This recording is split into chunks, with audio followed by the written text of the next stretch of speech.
cha Mzee Nderea, Yasaf. In our midst today we also have Colonels Iroba, Colonel Gideon Katinda, Colonel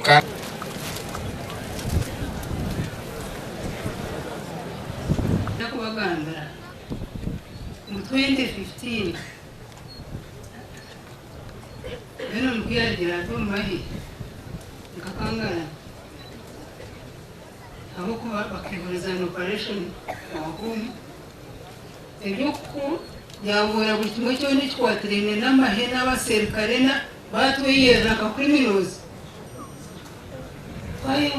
babuza beshi what are my privilege mwansigira ki umuntu wahereze hamwe icyo cyeraga kino na hati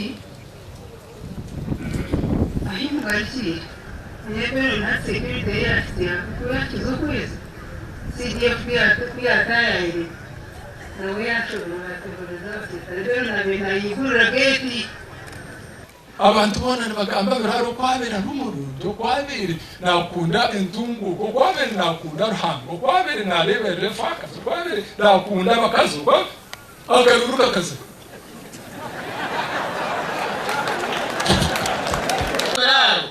was one of the patriotic leaders Uganda has ever had. Echandetaha no kubaberaro ni munywano wanje no kubaberaro turabere hamwe mu bintu bingi turukurwandiya ngeri turukorera uburingano zobwo n'umugenzi wanje is a comrade. The comrade yagenda comrade. I salute you Beron Beraro. Go well, sleep in peace.